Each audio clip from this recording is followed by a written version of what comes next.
Donc nous voici à la dernière étape, l'avant-dernière étape, excusez, parce qu'après il y a encore l'étape de la cuisson. La dorure, appliquer la dorure sur nos croissants. Donc mes croissants ont à peu près poussé, je vais dire 45 minutes. 45 minutes, je les ai sortis du four, puis je vais vous donner un petit truc de chef que tout le monde ne fait pas, mais moi je le fais. Quand mes croissants sont sortis, je les laisse à peu près 10 minutes sur la table pour qu'ils reprennent leurs esprits. Parce qu'il faut savoir que avec la chaleur dans le four, qu'est-ce qui se passe? Le beurre dans les croissants fond un peu, et si on les dorait tout de suite et qu'on les mettait au four, le feuilletage ne se ferait pas, puisqu'il y aurait pu, le beurre serait un petit peu disparu dans les feuilles, et ça abîmerait les croissants quand on les dorerait. Donc quand le beurre reprend un petit peu sur la table à température ambiante, il se reforme une chimie. Et ce qui fait que les croissants seront toujours plus beaux. Donc pour la dorure, ça prend des œufs. Pour ceux qui sont allergiques aux œufs, on peut dorer juste avec du lait, ça fonctionne aussi. Donc là, je vais prendre 2 œufs à peu près.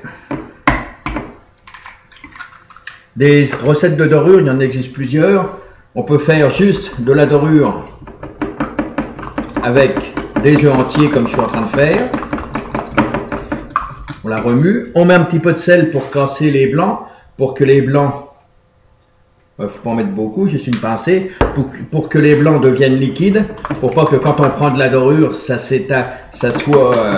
reste collé au pinceau. Puis ça on remue.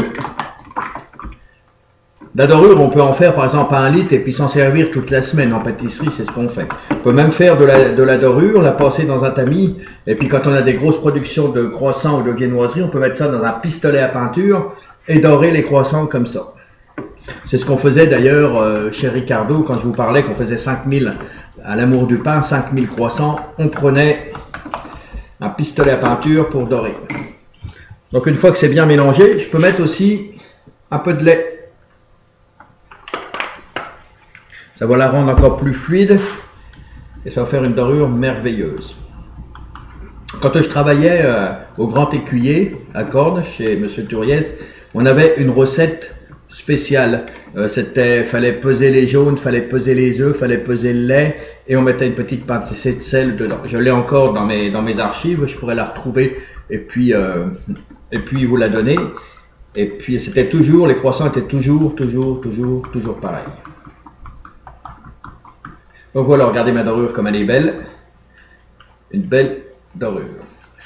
Donc pour l'appliquer sur les croissants, moi je prends des pinceaux sans poils parce que des fois les poils vont aller coller sur les croissants et puis des fois c'est pas trop agréable pour les clients. Même nous, si on sait que c'est un poil de pinceau, le client ne sait pas obligatoirement d'où ça vient. Donc quand même mettre quand même pas mal de dorure. Donc là j'ai préparé mon four. Mon four, je l'ai mis à 200 Celsius, 400 Fahrenheit. Donc je vais cuire sur 2 étages. Et pour la cuisson, je vais interposer mes plaques au milieu de la cuisson pour pas que celle qui est dessus et celle qui est en dessous ne brûle. Une brûle en dessous et l'autre brûle dessus. Donc regardez la dorure, j'en ai quand même appliqué pas mal de dorure. Je vais faire pareil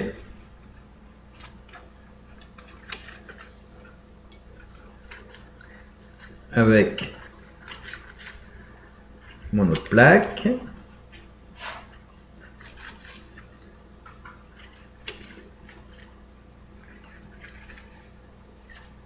Et je vais vous montrer une petite différence de croissant.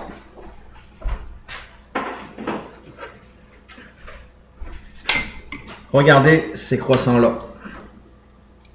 Vous voyez la différence, comme ils sont beaux ceux-là? Comment ils sont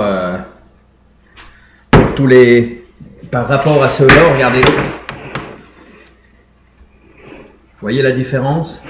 C'est ça que je vous parlais tantôt. Moi j'adore quand les croissants sont comme ça, là c'est super. Là le beurre commence à ressortir, c'est ce qu'il faut faire attention quand on met dans une étuve, que l'étuve soit pas trop chaude Et puis, parce que ça fait ressortir le beurre des croissants et là, il n'y aura plus de feuilletage. Moi, c'était juste à la limite. Donc, maintenant, ben, ce que je vais faire, j'attends que mon four soit prêt. Je vais les rentrer dans le four et puis après, ben, on va se retrouver pour le résultat de la cuisson.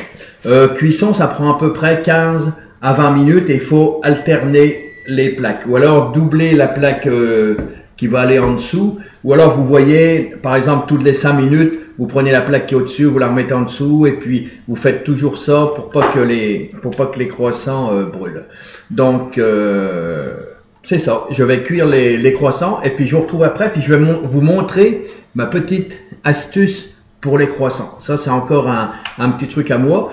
Vous n'êtes pas obligé de le faire, mais je trouve que ça donne un plus aux croissants, surtout quand on les vend en boulangerie. Puis au goût aussi, ça va vous donner un plus. Donc, on se retrouve pour la cuisson. Je reviens.